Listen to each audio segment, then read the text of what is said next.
اب اللہ کے نبی علیہ الصلوۃ والسلام کے فرمان کے اوپر بھی ایمان نہیں ہے تو بندہ کیا کہہ سکتا ہے؟ یا تو وہ کسی کا اپنا بنایا ہوا وظیفہ ہو، کوئی جنتر منتر ہو، کوئی تعویذ ہو، تو چلو اس پہ تو آپ شک کر سکتے ہیں کہ یہ ٹھیک ہے یہ غلط ہے۔ جو اللہ کے نبی علیہ الصلوۃ والسلام نے بات ارشاد فرما دی ہے اللہ والو، اس پہ تو بھروسہ رکھو۔ جب تمہارے کملی والے نے یہ بات ارشاد فرما دی کہ اگر حالات تنگ ہو جائے، مالی تنگ دستی آ جائے، یا حالات ایسے ہو جائیں کہ تجھے غم گھیر لیں، تو کیا کر، کثرت سے درود پڑھ، اللہ تیرے غم بھی دور کر دے گا، اللہ تیرے گناہ بھی معاف کر دے گا۔ تو اللہ مالی تنگ دستی کا جو سب سے مجرب عمل ہے وہ کیا ہے؟ درود پاک ہے۔ وہ کیا ہے؟ درود پاک ہے۔ اس کے ساتھ ایک عمل اور جوڑ کے پھر میں مکمل کر کے آپ کو عمل بتا دیتا ہوں۔ وہ تمام حضرات جو مالی تنگ دستی کے لیے پریشان ہیں وہ یہ عمل کریں، انشاءاللہ العزیز اللہ رب العزت جو ہے ان کو ایسے نکالے گا حالات سے جیسے آٹے میں سے بال نکالتے ہیں۔ اور آخری بات یہ ہے کہ یہ جو عمل میں بتا رہا ہوں اس سے بڑھ کے کوئی عمل نہیں ہے، چاہے آپ احادیث مبارک کی ساری کتابیں کھنگال لیں، چاہے آپ کسی بھی پیر کے پاس چل جائیں، جو عمل آج بتا رہا ہوں اس سے بڑا کوئی عمل نہیں ہے۔ پہلے ایک معلومات کے لیے بات ذہن میں رکھیں، حضرت عبداللہ بن عباس رضی اللہ تعالیٰ عنہ فرماتے ہیں کہ میزان عدل کے جو پلڑے ہوں گے، ایک ایک پلڑا اتنا بڑا ہے کہ اگر وہ مکمل سامنے آئے تو ایک مشرق کو ڈھانپ دے، ایک مغرب کو ڈھانپ دے، یعنی جو میزان پہ ہمارے اعمال تولے جائیں گے ان کے پلڑے، یعنی اس آرزو کے پلڑے اتنے بڑے ہیں۔ اب یہ ذہن میں رکھیے گا۔ سیدنا ابو ہریرہ رضی اللہ تعالیٰ نے روایت کی ہے، بخاری شریف کی یہ حدیث پاک ہے کہ اللہ کے نبی علیہ الصلوۃ والسلام ارشاد فرمایا اللہ کو دو کلمات بہت پسند ہیں جو زبان پہ بڑے ہلکے ہیں لیکن میزان میں بڑے بھاری ہیں، یعنی جب وہ تولے جائیں گے تو ان کا وزن بہت زیادہ ہوگا، پڑھنے میں وہ کیا ہیں؟ مختصر سے ہیں لیکن ان کا وزن بہت زیادہ ہے۔ تو وہ کون سے کلمات ہیں؟ سبحان اللہ و بحمدہ سبحان اللہ العظیم، سبحان اللہ و بحمدہ سبحان اللہ العظیم۔ تو اللہ یہ دو وظائف میں نے اکٹھے کر دیے ہیں۔ ایک درود پاک کا عمل میں نے تھوڑے دن پہلے آپ حضرات کو دیا اور وہ بہت خوبصورت درود پاک ہے، اس کے اندر ایسے کمالات ہیں، انشاءاللہ اس کے اوپر میں چاہ رہا ہوں کہ کچھ عرصے کے بعد لوگوں کا جب فیڈ بیک آئے تو ایک بیان اور کروں۔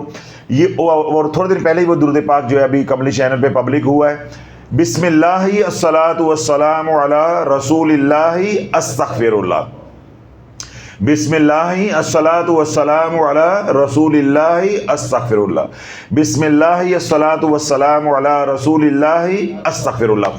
اللہ تعالیٰ اس درود پاک کو 1000 مرتبہ دن میں اور 1000 مرتبہ رات کو پڑھنا ہے، چاہے غربت کے لیے پڑھو یعنی رزق کے لیے پڑھو، چاہے کوئی آپ کو مصیبت نے گھیر لیا ہوا ہے تو اس کی تعداد اس کے لیے 1000 ہے کم از کم، اوپر ہو جائے کوئی مسئلہ نہیں ہے، کم از کم جو یعنی نچلے درجے میں تعداد ہے اس کا 1000 ہونا ضروری ہے، دن میں 1000 مرتبہ اور بین ہی رات کو 1000 مرتبہ۔ یہ جو تسبیح میں نے بتائی ہے سبحان اللہ و بحمدہ سبحان اللہ العظیم استغفر اللہ، اس میں اب اس میں استغفر اللہ نہیں کہنے کے، سبحان اللہ و بحمدہ سبحان اللہ العظیم، بس اتنے کہنے، دو کلمات جو ہیں سبحان اللہ و بحمدہ سبحان اللہ العظیم۔ اس کو آپ نے 100 بار پڑھنا ہے نماز فجر سے پہلے، نماز فجر سے پہلے۔ اب سوال یہ ہے حضرت صاحب ہم اٹھے کیڑا ہوئے اس ویلے، اٹھے کیڑا ہو اس ویلے، تو بھائی اگر رزق لینا ہے اللہ سے اپنے کام کروانے ہیں پھر اٹھنا پڑے گا۔ فلائٹ رات کو 3:30 بجے بھی ہو تو اٹھتے ہو کہ نہیں؟ نہاتے ہو کہ نہیں؟ تیار ہو کے جاتے ہو کہ نہیں؟ اس کا مطلب ہے کہ فلائٹ اہم ہے، اللہ اہم نہیں ہے معاذ اللہ، یا اللہ کا لنگر اہم نہیں ہے۔ تو اللہ یہ جو نماز فجر سے پہلے یعنی طلوع صادق کا جو وقت ہے اس میں لنگر چل رہا ہوتا ہے، ساری مخلوق کو روزی دی جا رہی ہوتی ہے، تو اس وقت یہ اللہ والو تسبیح کرو گے تو اللہ رزق کی پریشانی کو دور کر دے گا۔ کسی دن اللہ نہ کرے کوئی مجبوری ہے، انسان ہے، بیمار ہے، سستی ہو جاتی ہے، سفر ہے، تو پھر آپ فجر کی سنتیں اور فرضوں کے درمیان میں پڑھ لیں، اور اللہ نہ کرے کسی دن فجر کی نماز ہی رہ جاتی ہے، آنکھ نہیں کھلتی، تو جو ہی اٹھے ہیں تو فجر کی نماز پڑھیں، اس کے بعد 100 بار سبحان اللہ و بحمدہ سبحان اللہ العظیم۔ لیکن اس کا جو اصل وقت ہے جو اللہ کے نبی نے تلقین فرمایا ہے وہ میں نے بتا دیا ہے، کیونکہ وقت اللہ کے نبی علیہ الصلوۃ والسلام نے بتایا ہے، اب اس میں رائت کوئی نکال نہیں سکتا۔ میں کون ہوتا ہوں رائت نکالنے والا، یا میں کون ہوتا ہوں سختی کرنے والا؟ تو اس لیے جو اللہ کے نبی نے فرمایا وہ آپ تک پہنچا دیا۔ پھر ایک تسبیح آپ یہی کریں گے، سبحان اللہ و بحمدہ سبحان اللہ العظیم، بعد نماز عصر۔ اب آپ یہ دیکھیں کہ 5 منٹ کا عمل ہے فجر سے پہلے اور 5 منٹ کا عمل ہے عصر کے بعد، یعنی تسبیح ملائکہ آپ آرام آرام سے بھی کریں تو یہ 5 منٹ کا عمل ہے بس۔ باقی اللہ والو سارا دن کوئی عمل نہیں، کوئی وظیفہ نہیں کرنا، کسی ملنگ کے پاس نہیں جانا، کوئی تعویذ لٹکانا نہیں ہے، دبانا نہیں ہے، جلانا نہیں ہے، پلانا نہیں ہے، اور نہ ہی کہیں چھپا کر کسی کو جیب میں ڈالنا دینا ہے، کوئی اس طرح کا کام نہیں کرنا۔ بس جب توبہ کر لی ہے اپنی توبہ پہ قائم رہو، اور سارا دن بسم اللہ الصلاۃ والسلام علی رسول اللہ استغفر اللہ، بسم اللہ الصلاۃ والسلام علی رسول اللہ استغفر اللہ، بسم اللہ الصلاۃ والسلام علی رسول اللہ استغفر اللہ۔ یہ والا درود پاک جو ہے 1000 مرتبہ دن میں پڑھیں گے اور 1000 مرتبہ رات میں پڑھیں گے۔ آرام سے ٹھنڈی زندگی گزارو اور اللہ کی رحمت سے جو ہے امید رکھو انشاءاللہ۔ یہ 2 اعمال جو جوڑ کے میں نے ایک وظیفہ بنا کر آپ کو دیا ہے یا ترتیب بنا کے دی ہے، یہ آپ مالی تنگ دستی کا شکار ہیں تب بھی یہ عمل کریں گے، تب بھی یہ عمل کریں گے، رشتوں کے لیے کرنا ہے تب بھی یہ عمل کریں گے، کوئی بیمار ہے اس کے لیے کرنا ہے تب بھی یہ عمل کریں گے، گھر میں لڑائی جھگڑے ہیں تو تب بھی یہ عمل کریں گے، میاں بیوی کی محبت کے لیے کرنا ہے تو تب بھی یہی عمل کریں گے، کیونکہ جو دوسرے وظائف ہوتے ہیں وہ بدلتے ہیں۔ درود پاک تو میں نے کیا کہا کہ تمام غموں کا علاج ہے۔ اللہ کے نبی علیہ الصلوۃ والسلام نے فرمایا کہ جب تمہیں غم گھیر لیں، تم غموں میں گر جاؤ تو میرے پہ کثرت سے درود و سلام پڑھو، جب تمہیں مالی تنگ دستی گھیر لے تو میرے پہ کثرت سے درود و سلام پڑھے۔ اللہ آپ کے غم بھی دور کر دے گا اور اللہ مالی تنگ دستی بھی دور کر دے گا۔ بے نہیں، جب تو گناہوں کی کثرت ہو جائے تو میرے پہ کثرت سے درود و سلام پڑھو، جب تم کثرت سے درود و سلام پڑھو گے اللہ تمہارے گناہوں کو معاف کر دے گا، جب گناہ معاف ہو جائیں گے تو غم دور ہو جائیں گے، تو جب مالی تنگ دستی دور ہو جائے گی تو کیا کوئی غم رہ جائے گا؟ تو یہ وظیفہ صرف محض مالی تنگ دستی کے لیے نہیں ہے، جتنے بھی آپ کے مسائل ہیں ان سب کے لیے۔ اور اب آخری بات اس لیے دہرا رہا ہوں کہ وہ تمام حضرات جنہوں نے آج پہلی بار یہاں تشریف لے کر آئے ہیں یا سوشل میڈیا پہ پہلی بار سن رہے ہیں، وہ کیا کریں گے؟ 5 کام۔ کتنے کام کرنے ہیں؟ 5 کام۔ 5 وقت کی نماز حصار کے ساتھ، حصار کریں گے خضری عمل کا۔ جو لوگ پہلے سنتے ہیں یا یہاں موجود ہیں آپ کو تو معلوم ہے خضری عمل کیا ہے، جو پہلی بار سن رہے ہیں ان کے لیے اطلاع ہے کہ خضری عمل کا بیان آرزو چینل پہ اپلوڈڈ ہے، 5-7 منٹ کا عمل ہے، وہ وہاں سے سن لیں کہ خضری عمل کیسے پڑھتے ہیں، اس میں کون کون سی صورتیں ہیں، کون کون سے اذکار ہیں۔ تو 5 وقت کی نماز اذکار کے حصار کے ساتھ، اس کے بعد درود پاک کی کثرت اور استغفار۔ تو یہ جو اللہ آج میں نے عمل بتایا ہے اس کا حسن یہ ہے کہ جب آپ کہیں گے بسم اللہ الصلاۃ والسلام علی رسول اللہ استغفر اللہ، یہ بیک وقت آپ کے 2 کام ہو جائیں گے، یعنی ذکر الہی بھی ہو جائے گا، ذکر رسول بھی ہو جائے گا، دونوں کام ہو جائیں گے، استغفار بھی ہو جائے گا، درود پاک بھی ہو جائے گا۔ تو اس کے ساتھ ہی آپ نے پھر اگلا کام کیا کرنا ہے؟ ایک تسبیح سبحان اللہ و بحمدہ سبحان اللہ العظیم فجر کی نماز سے پہلے، اور ایک تسبیح عصر کی نماز کے بعد۔ کتنے کام ہو گئے؟ 3۔ اور 2 شرطیں جو میں لگاتا ہوں کہ اپنی آنکھوں کی حفاظت کرنی ہے اور رزق حلال کمانے کی کوشش کرنی۔ تو اللہ والو یہ 5 کام ہیں، ان 5 کاموں سے آپ نے باہر نہیں نکلنا۔